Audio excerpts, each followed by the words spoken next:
হচ্ছে 40 টাকা থেকে 44 টাকা। পেঁয়াজ। জি আমরা যদি বলি এই সামনে জি। পেঁয়াজের দাম কোনো আর একটু বাড়ার সম্ভাবনা আছে? কোনো কমে জ্যৈষ্ঠী মাসে তো বাড়বেই না, কোনো বাড়ার সম্ভাবনাই নাই। সম্ভাবনা নেই। না, জ্যৈষ্ঠী মন্দা পৃথিবীর সৃষ্টির থেকে শুরু করে পৃথিবী যতদিন থাকবে জ্যৈষ্ঠী মন্দা থাকবে। আচ্ছা, আমরা যদি বলি আজকে যে আলুর যে আমদানি রয়েছে আগের থেকে বেশি না কম?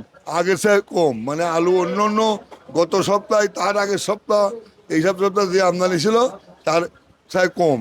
তবে 5-7 দিন আগে কি 6 দিন আগে আলুর আমদানিটা অনেকটা কমে গেছিল, 100-এর মধ্যে 10% ছিল, যার জন্য 2 টাকা বাজার বাড়াচ্ছে। 2 টাকা? হ্যাঁ, এখন আবার আমদানি শুরু হচ্ছে, হয়তো আবার কমি 11 টাকা 10 টাকা আসতে পারে। তার মানে আগের জায়গায় আবার চলে যাইতে পারে? হ্যাঁ, যাইতে পারে। সম্ভাবনা আছে? আছে, কিছুটা আছে। আচ্ছা, কিছুটা আছে।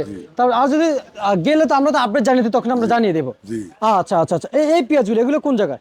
পেঁয়াজ লেগে আলু, সরি, আলু, এই আলু কোন জায়গায়? এটা হচ্ছে মাইগঞ্জ, রংপুর ডিস্ট্রিক্ট। আচ্ছা, কত করে চলছে? এর 12.5 টাকা। রাজশাহীর আলু কত করে চলছে? রাজশাহীর আলু সর্বোচ্চ 12 টাকা 70 পয়সা, 13 টাকা। 13 টাকা। আর জয়পুর, বিক্রমপুর? জয়পুর হলে 12 টাকা আর বিক্রমপুর 11.5 টাকা। আচ্ছা আচ্ছা। আর দেশি জাতের ফরিদপুরের পেঁয়াজ কত করে চলছিল? ওই 40-42 টাকা। 40-42 টাকা। 42 ফরিদপুর 42। ফরিদপুর 42। আর রাজবাড়ী? রাজবাড়ি 43-44। আর আমরা যদি বলি পাবনা কত করে চলছে? পাবনা 43-44। 43-44 না?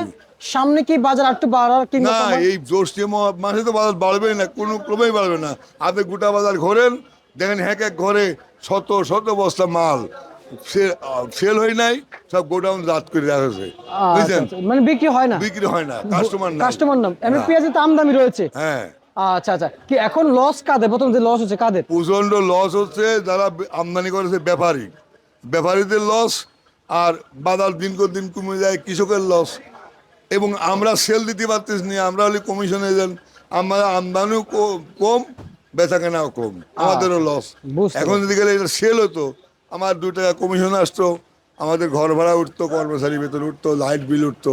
আমাদের সেল কম বলে কমিশন কম, যার জন্য সবার তো আমাদের একই অবস্থা। হ্যাঁ, আড়তদারের লস, ব্যাপারীর লস, তাই এই কৃষকেরও লস। বুঝতে পারছি। আপনাকে আজকের খবর জানিয়ে দেওয়ার জন্য অসংখ্য অসংখ্য ধন্যবাদ। আপনাকেও অসংখ্য ধন্যবাদ।